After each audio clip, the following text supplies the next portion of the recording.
Welcome back. This is Face the Nation. Our topic of discussion today is transparency in economic affairs and business climate.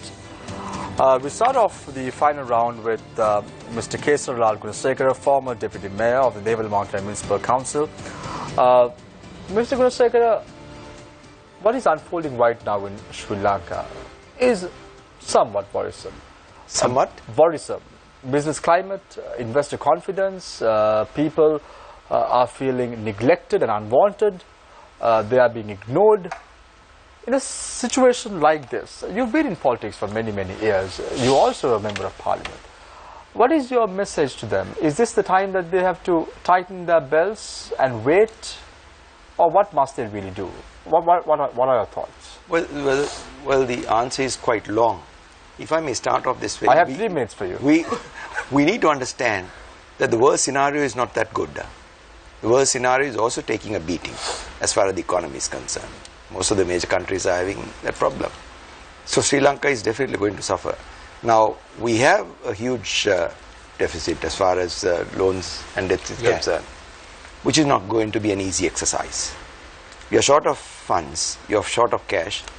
The environment or the weather is certainly not good at all. The farmers are suffering. So we need to do a little bit of tightening. I would say a lot of tightening. But are we prepared? Very doubtful. Because you know why? Our people would want results overnight. They don't forget this government has won 2 elections. And I still feel that the President and the Prime Minister must be protected. Come what may. They have to be protected. They may have their own shortcomings, but they must be protected. And number 2, you got to understand, once a democratically elected government has to go its term, full term. Full term. That's very essential. And in order to achieve that, a lot of people will have to come in and help the government. Now, I feel that the joint opposition is doing damage to the country. Not for a different reason. I fundamentally feel that they are on a different track altogether. They realize that the future does not look good for them. The future does not look good for them. Then therefore they feel that the sooner they topple the administration, the better it is for them. Now in that backdrop, it's not that easy. And everybody is fundamentally against. You say just the simple case of the lottery. The lottery sellers are against the government. I don't know why we have to fall into that trap. We have to avoid all this. The Hambantota was not properly managed.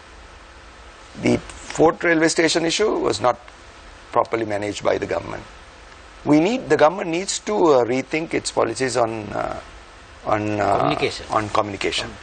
There is a huge problem with regard to communication. Because I am sure if all these things are portrayed in the correct perspective, we would not be in this position. Because we have to understand the government has taken certain steps which are in the correct direction. But as you say, there have been 1 or 2 issues or 3, 4 issues which is giving a wrong signal. But that does not mean that the entire country or the government is going on the wrong track. Because you have to understand, this government is not that different from the previous government because it's more or less the same group that is in parliament. And they call shots. Right or wrong, they call the shots. So it's not that easy. But we need to support them. And we need to ensure that we carry this message to the people living deep down in those areas, the rural areas, that we have to work together in order to resurrect the country. If you are going to fight each other, we don't have a country to fight. We will lose the country as well. So unless everybody takes a different, change their mindset altogether, which is not going to be I would advise Honorable Mahinda Rajapaksa, give this government 3 years and then start your campaign. Mr. Gunasekara, I gave you 3 minutes to answer my question. Was that enough? I want to ask you a question, a follow-up question as well. You can. You said, Mr. Gunasekara, that the people want everything to be done quickly. That's always the case. However, it was not what the people wanted. It's what was promised to the people prior to the 8th of January polls. People were said about a 100-day plan. This is not what they wanted. They went ahead and voted for the plan. But people wanted that change because the government in power, or the government which was fighting for power, wanted that change. You said that you were on the 24th of November when President Maithripala Sirisena crossed over as the UNP General Secretary and was the common candidate. You said that they are going to lose. You're also aware that a 100-day plan was also brought forth. You must understand that the government doesn't come into power to satisfy a 100-day program. It's a 5-year program or a 6-year program. And you must give them time. You have to give them time. And if you don't give them time, of course, even there are shortcomings, point out, as what Dr. Vijayawardena does, as Mr. Maskorla does. That's okay, do it. But you have to carry on and ensure that this government is not toppled. Because we can't, the next government, it would be the same fate. It won't be different. You say for 5 years, that they're 5 years, you know why? I feel that once a mandate is given, and it's twice, presidential, parliamentary, both, twice. So I have another question for you, Mr. Gurusekara. You said that 5 years a time period has been given. The government has to be given the mandate, the opportunity to rule the country 5 years.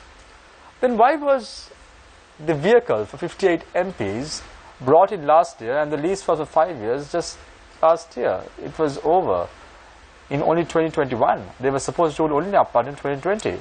The government has somewhat a hidden agenda, seems like it. And then it was scrapped by the president. But in fact, I wrote an article on this to the Daily Mirror newspaper. I was against it. I fundamentally feel that the parliament has to understand that they need to tighten their belts as well. If they don't realize that they need to tighten their belts, you can't expect the people to tighten their belts. In this scope, the government failed. Thank you very much, Mr. Kesaralal Gunasekara, a former Deputy Mayor of the Devilmontla Municipal Council. Thank you very much, Mr. Gunasekara, for joining us this evening as the former Deputy Mayor of Devilmontla Municipal Council, as well as the former Chairman of NLB. But I thought I'll just say something a bit witty for what you just said about your article on the Daily Mirror. You said that you wrote to the Daily Mirror, am I right? So you're also part of the media that is misguiding the public? Pardon? You're also part of the media that is misguiding the public? No. No. Right. My God, no. Don't get the wrong impression. Thank you very much, Mr. Kesaralal Gunasekara. Thank you very much for joining us. I was referring to the electronic media. Not the printed. Not the print. And I was thinking, why am I a journalist and why is Mr. Gunasekara a politician? And now you know the answer. And that's why I always say sometimes the job is quite difficult to be a moderator. But you do a good job. I know. Thank you very much. You do a good job, Shamil. Thank you very much. Everybody come in, sir. Let me now focus my attention to Mr. Rohan Maskorala, CEO of the Shippers Academy of Colombo, former Secretary of the Joint Apparel Association Forum. A silver lining indeed. We are now having the GSP Plus concessions, not right now, at least maybe in a few months or so. There's always some positivity with this government. They made a mistake on the 2nd of January, said that Volkswagen is coming to Sri Lanka. There was a huge aho, and people realized it's not Volkswagen that is ultimately coming to Sri Lanka, but a homegrown Sri Lankan-based organization is taking over operations. Then you have the tyre factory, 100 acres given at 100 rupees each per year. Many issues are cropping up. However, there is a silver lining for exporters right now as far as the apparel sector is concerned. What are your thoughts? Well, in 2015, when this government came into power, or just before coming into power, they promised the people that they will get the GSP Plus and the fisheries ban lifted. So they have done both of those, and there is a responsibility of the export sector now to perform in the once we get the GSP Plus. So it's definitely a positive move as far as I am concerned for exports. And also the government direction was export-led economic growth. So they are laying the platforms in that terms, also looking at FTAs with various countries. So the overall macro level structural reforms are happening, slow, badly communicated, badly planned. So you have to give space for that, but we must understand it from the broader perspective rather than looking at minor issues that crop up, and maybe some are falsely giving false information, like the Volkswagen thing coming out in a bad way. I think government should have explained that better. Yeah. When the problem came. I mean, I knew 2 years back that Volkswagen was in trouble globally. I mean, they would not put, they were very selective in putting up plants. They put up a plant in Africa, and they don't come up with $30 million or something like that. They will come up with much bigger figures if they are putting a real plant.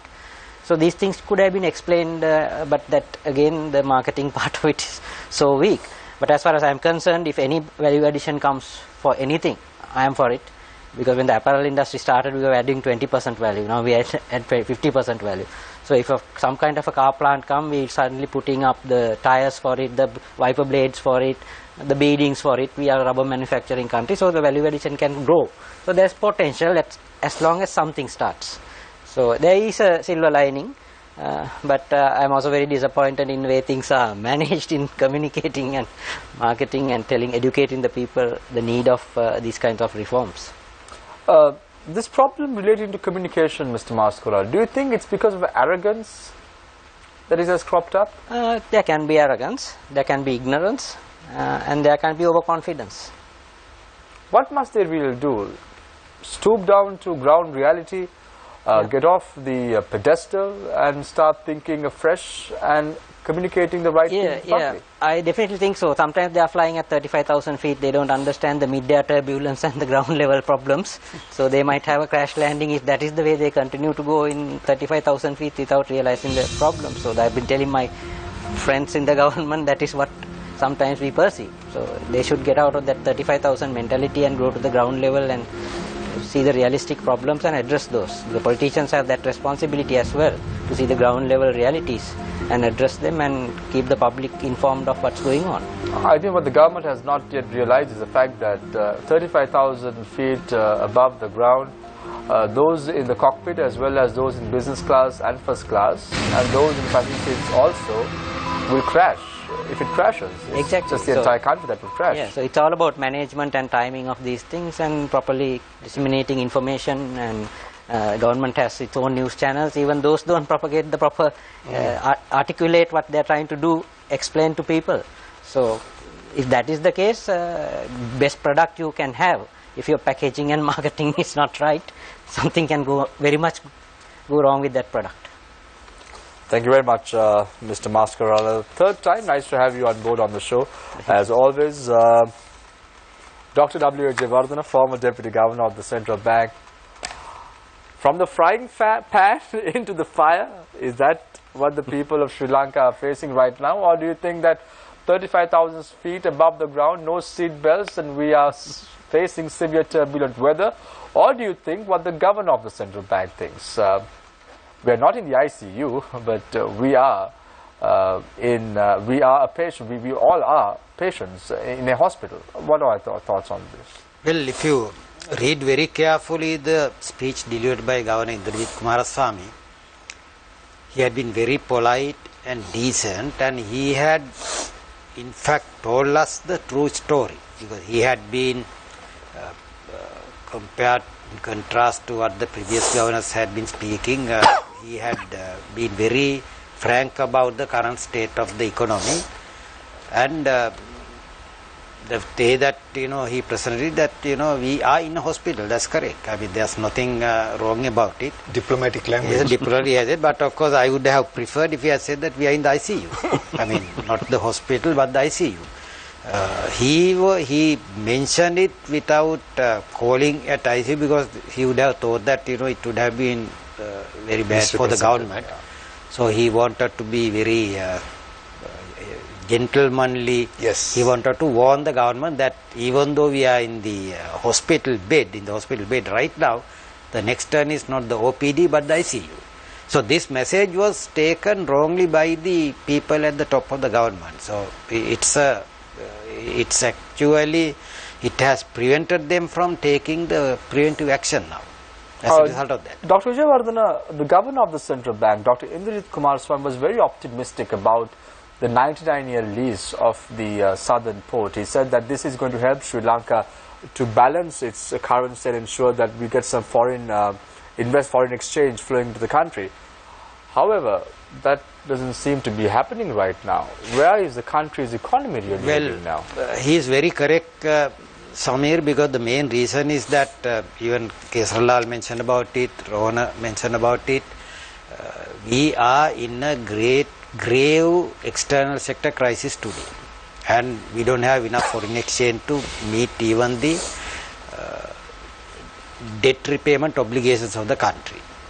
As a result, if we don't get this 1.1 billion US dollars from China by providing the lease facility to China at the Hambantota port, Sri Lanka will have to borrow probably about 2 billion US dollars from outside by issuing these sovereign bonds.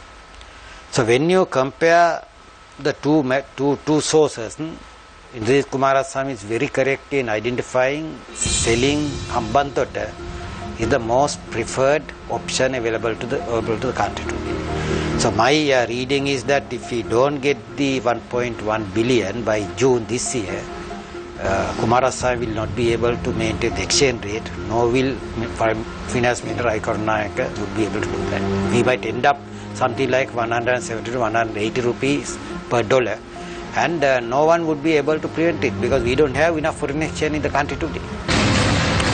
Thank you very much, Dr. W. Vijayawardena. You think that we are in the ICU?